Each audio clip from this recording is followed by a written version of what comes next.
California has been experiencing severe water issues in the past few years.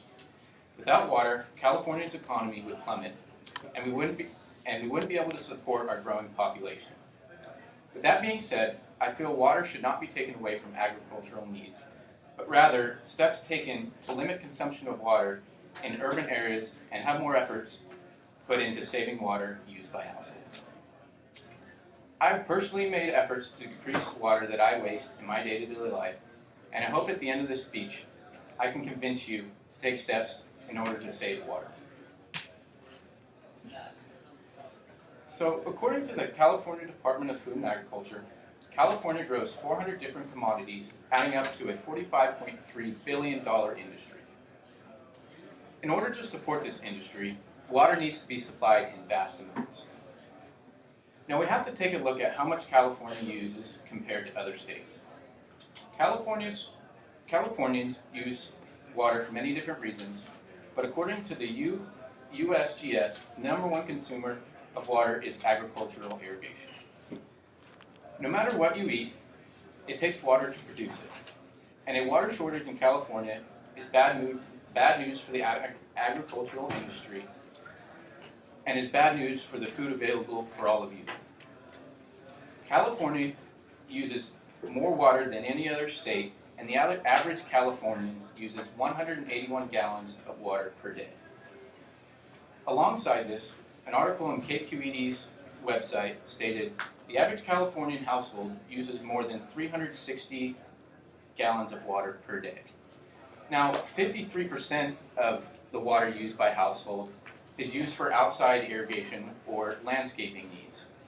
Now, this is crazy because if it was up to me, I would rather have a lawn that doesn't look very nice and have food on my table than waste water on outside landscapes. Now, this is a serious issue, as if we don't stop using so much water, the droughts in California will only get worse and worse.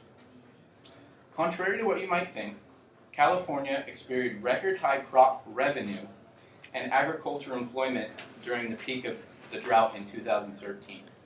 Now, I put an emphasis on the revenue, as this information is very misleading. It sounds beneficial to us, but it's not. The higher revenue was due to higher food prices.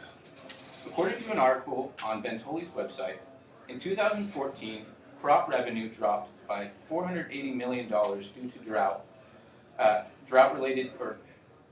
crop production dropped by $480 million due to drought-related issues, such as farmers having to pay for more water.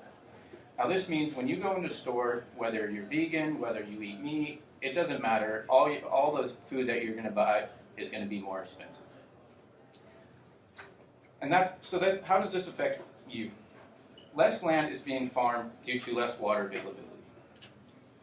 UC Davis estimates that the drought since 2012 took a $2.7 million bite out of California's economy. So now, this is where I call you back to ask for your help. What can you do to help this situation? According to an article on the Daily News, Jerry Brown called for residents to cut water by 20%. So I know you all aren't homeowners yet, but except for you, Professor Truch.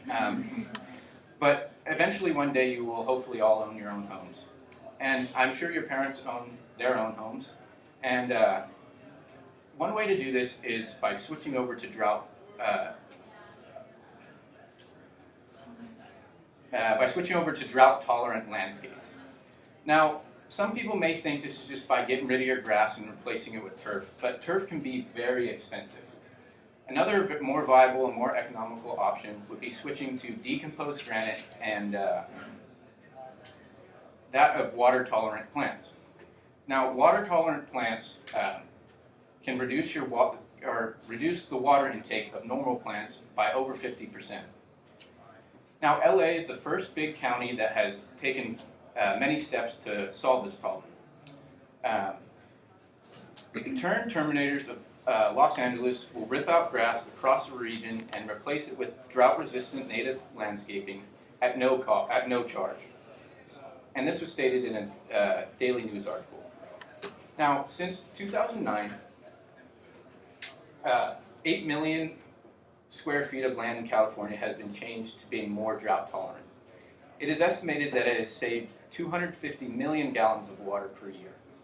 Now, I present these two pictures. I'll show you another one, but this is my home up in Hollister, California. And we, a couple years back, after the drought of 2013, since we are in agriculture, we decided to take steps on our own. By this whole area right here was just grass and lawn, and my parents decided that they were going to rip it out and replace it with decomposed granite and drought-resistant plants. And it reduced my parents' water bill by around 40%. We didn't get quite to 50%, but it greatly reduced our water intake. And we even did our backyard. Now, I know I'm kind of shooting myself in the foot by having a picture of a pool in there, but that's our hopefully our next step. Now, to summarize all this, if we don't take action now, then California will slip into a deeper and deeper drought. Now, to propose something that all of you can do in your everyday lives, I encourage you to maybe when you wake up tomorrow, turn off the sink when you're brushing your teeth, or maybe take a 5-minute less shower. We can all do steps to save California's water and provide more food for the growing population and help all of us together. Thank you.